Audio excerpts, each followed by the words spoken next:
പ്രത്യേക ലൈവത്തോണിലേക്ക് എല്ലാ പ്രേക്ഷകർക്കും വീണ്ടും സ്വാഗതം. നമ്മൾ വയനാട്ടിലേക്ക് പോകുന്നു. അവിടെ മാനന്തവാടിയിലെ ആളക്കൊല്ലി കാട്ടാന സംബന്ധിച്ച് കൂടുതൽ വിവരം ഇപ്പോൾ പുറത്തു വരുന്നുണ്ട്. ആന തോൽപ്പെട്ടി വനമേഖലയിൽ എന്നുള്ള ഏറ്റവും പുതിയ വിവരം സജോ ഇപ്പോൾ നൽകുന്നുണ്ട്. ബാവലിക്ക് സമാന്തരമായി കർണാടക വനത്തിൽ എന്നാണ് നിഗമനം. കൃത്യമായി കണ്ടെത്താൻ ട്രാക്കിംഗ് വിദഗ്ധർ ശ്രമം തുടങ്ങിയെന്നാണ് സജോ ദേവസ്യ റിപ്പോർട്ട് ചെയ്യുന്നത്. ഇപ്പോൾ സജോ, എന്താണ് പുതിയ വിവരം സജോ?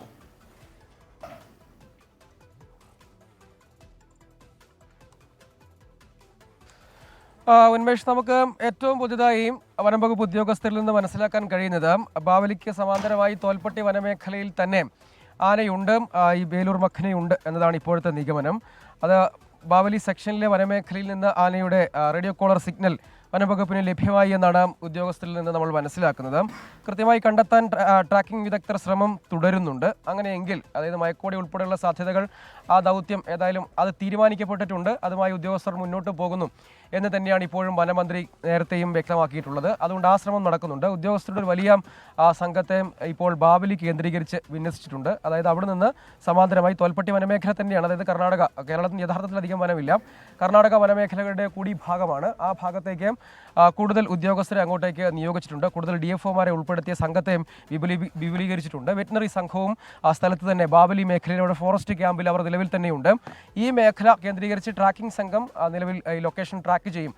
അത് ഈ ബാവലിക്ക് സമാന്തരമായി തന്നെയാണ്, അതായത് 58 ഉൾപ്പെടുന്ന ഒരു പ്രദേശമാണ്. ബാവലിക്ക് സമാന്തരമായ ആ മേഖല തന്നെയാണ്. അങ്ങോട്ടേക്ക് ഇപ്പോൾ പ്രധാനപ്പെട്ട ഉദ്യോഗസ്ഥരൊക്കെ ബാവലി ഫോറസ്റ്റ് ക്യാമ്പ് അങ്ങോട്ടേക്ക് കേന്ദ്രീകരിക്കുന്നുണ്ട്. അവിടെ വെച്ചായിരിക്കും മറ്റു കാര്യങ്ങൾ. അതായത് ഇനിയും ട്രാക്കിംഗ് വിദഗ്ധർ ഈ സെക്ഷനിൽ തന്നെ, അതിൻ്റെ ഭാഗമായ സമാന്തരമായി തോൽപ്പെട്ടി വനമേഖലയാണ്, ആ ഭാഗത്ത് തന്നെയുണ്ട്. അതായത് അതിൽ വീണ്ടും നേരെ എതിർഭാഗത്തേക്ക് സഞ്ചരിച്ചാൽ നാഗർഹോളം വന്യജീവി സങ്കേതത്തിലേക്കാണ് എത്തുക. പക്ഷേ ഇപ്പോൾ ഈ മേഖലയിൽ തന്നെ ഉണ്ട് എന്നത് വ്യക്തമായിരിക്കുന്നു. അതായത് ഏത് ദിശയിലേക്കും വേലൂർ മക്കനെ സഞ്ചരിക്കാം. അതായത് ആനയുടെ ഒരു സ്വഭാവം അങ്ങനെയാണ്. അതുകൊണ്ട് ഇവിടെ ട്രാക്കിംഗ് വിദഗ്ധർ നിലവിൽ തന്നെ വനത്തിലുണ്ട്. അവർക്ക് ഏറ്റവും ഒടുവിൽ ലഭ്യമായ സിഗ്നൽ പ്രകാരമാണ് ഈ മേഖലയിലുണ്ട് എന്നൊരു നിഗമനമുള്ളത്. അതുകൊണ്ട് വിശദമായ പരിശോധനയിലേക്ക് കടക്കും. ഇപ്പോൾ ഈ ബാവലി കേന്ദ്രീകരിച്ച് ഉദ്യോഗസ്ഥരെയൊക്കെ വിന്യസിച്ചിട്ടുണ്ട്. വലിയൊരു ടീമിനെ തന്നെ, വിപുലമായ ഒരു സംഘത്തെ തന്നെ വയനാട്ടിൽ ഈ ഒരു ദൗത്യത്തിന് വേണ്ടി മാത്രം നിയോഗിച്ചിട്ടുണ്ട്. അതുകൊണ്ട് മയക്കുവടിയുടെ സാധ്യതയും കൂടി പരിശോധിക്കുമെന്നാണ് അവർ പറയുന്നത്. നേരത്തെ ആളുകൾക്ക് പരാതി ഉന്നയിച്ചിരുന്നു, മയക്കുവടി വെച്ച് പിടികൂടിയില്ലെങ്കിൽ കൂടുതൽ പ്രശ്നങ്ങൾ ഉണ്ടാകുമെന്നൊരു ആശങ്ക. കാരണം ഇപ്പോൾ ഞാൻ നിൽക്കുന്ന ചേലൂർ മേഖലയിൽ ഉൾപ്പെടെ, നിങ്ങളൊക്കെ ഇവിടുത്തേരല്ലേ, ഇവിടെ മുൻപും വന്യജീവി ആക്രമണങ്ങളിലൊക്കെ ആളുകൾ അല്ലേ ഒരു അങ്ങനെ ഒരു സംഭവം നടന്നിട്ടില്ല സാറേ. ഇല്ലില്ല, നടന്നിട്ടില്ല. ഇറങ്ങുന്ന സ്ഥലം തന്നെ, പക്ഷെ ഉപരിയാലിയൊന്നുമില്ല. വന്ന് കോകിയാലും സിബി എന്ന് പറയുന്നത് നമ്മുടെ അപ്പുറത്തുനിന്ന് ആന ഇങ്ങനെ ചെയ്തിട്ടുണ്ട്. അവനെ വീട്ടിന്റെ ഉള്ളിൽ നിന്ന് ആന പുറത്തേക്ക് വലിച്ചു ചാടിച്ചിട്ട് കുത്തിയിട്ടുണ്ട്. ഇറങ്ങുന്ന സ്ഥലമാണ്. ഇതിന്റെ പുറകുവശത്തൊക്കെ ആന പോകുന്ന ആ ഒരു ഇതൊക്കെ കാണുന്നുണ്ടല്ലോ. അപ്പൊ എപ്പോഴും തന്നെ എപ്പോഴും ഉണ്ടാവും.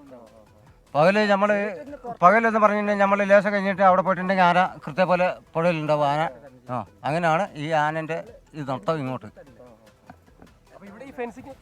ഫെൻസിൽ ഇരുന്നിട്ടും കാര്യമല്ല, അത് തട്ടിക്കളഞ്ഞിട്ടാണ് ആന ഇങ്ങോട്ട് ചാടുന്നത്. മിഞ്ഞാന്ന് രാത്രി തന്നെ ഇതിലെ കൂടെ ഇങ്ങനെ പോകുന്ന ആന.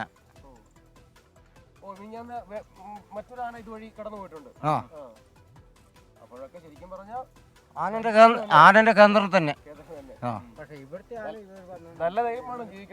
അതങ്ങനെ തന്നെയാ. നമ്മളിവിടെ എന്ന് പറഞ്ഞിട്ടുണ്ടെങ്കിൽ പേടിച്ചിട്ടാണ് നമ്മൾ ജീവിക്കുന്നത്.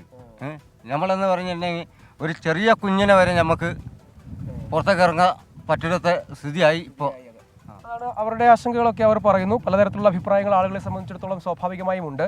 പക്ഷേ ഇവിടെ നേരത്തെ ഒരു വലിയ പ്രതിഷേധമൊക്കെ ആളുകൾ സംഘടിപ്പിച്ചിരുന്നു. പക്ഷേ ഇപ്പോൾ വനം വകുപ്പിൽ നിന്ന് നമുക്ക് ലഭ്യമാകുന്ന വിവരപ്രകാരം കൃത്യമായി ട്രാക്കിംഗ് നടന്നിരിക്കുന്നു. അതായത് ഈ GPS പോലൊരു സംവിധാനമല്ല റേഡിയോ കോളർ. കൃത്യമായി അതിനൊരു സമയമെടുക്കും ഓരോ വിവരങ്ങളും അപ്ഡേറ്റ് ചെയ്ത് ലഭ്യമാകാൻ. സ്വാഭാവികമായ ഒരു കാലതാമസമുണ്ട്. അതുകൊണ്ട് നേരത്തെ വനം വകുപ്പ് ഉദ്യോഗസ്ഥർ നമ്മളോട് പറഞ്ഞത്, ഈ വനമന്ത്രി തന്നെ മുൻപ് വ്യക്തമാക്കിയിരുന്നു, തണ്ണീർക്കൊമ്പൻ്റെ അനുഭവം മുന്നിലുണ്ട്. അതുമായി ബന്ധപ്പെട്ട് പല വിമർശനങ്ങളും ഉയർന്നു. ആ പശ്ചാത്തലത്തിൽ വളരെ ജാഗ്രതയോടെ, കരുതലോടെ, സമയമെടുത്ത് കാര്യങ്ങൾ പഠിച്ച് അനുയോജ്യമായ സന്ദർഭം, സമയം ഒക്കെ നോക്കി മയക്കോടി വെക്കേണ്ടതുണ്ടെങ്കിൽ മയക്കോടി വെക്കും. അതല്ല, അത് ഉൾവനത്തിലേക്ക്, കർണാടകയുടെ ഭാഗത്തേക്ക്, കൂടുതൽ അകത്തേക്ക് ഉൾവനത്തിലേക്ക് പോയാൽ അവിടെ നിരീക്ഷണവും മറ്റും ട്രാക്കിങ്ങും തുടരുക എന്നതിൽ കഴിഞ്ഞ് മറ്റൊന്നും ചെയ്യില്ല. ഇപ്പോഴത്തെ സാഹചര്യത്തിൽ ഇവിടെ ഒരു സിഗ്നൽ ഏതായാലും ഇപ്പോൾ ബാവലിക്കടുത്ത് 58 അങ്ങനെയാണ് ആ സ്ഥലം. അവിടെ ആനയെ സ്പോട്ട് ചെയ്തു എന്നുള്ള സൂചനയുണ്ട്. വനംവകുപ്പ് സംഘം അവിടെ എത്തിയിട്ടുണ്ട്. അതിന്റെ ദൃശ്യങ്ങൾ കൂടി നമ്മൾ അല്പസമയം മുൻപ് പ്രേക്ഷകരിലേക്ക് എത്തിച്ചിരുന്നു. അതാണ് സജോ ദേവസ്യ അവിടെ നൽകുന്ന ഏറ്റവും പുതിയ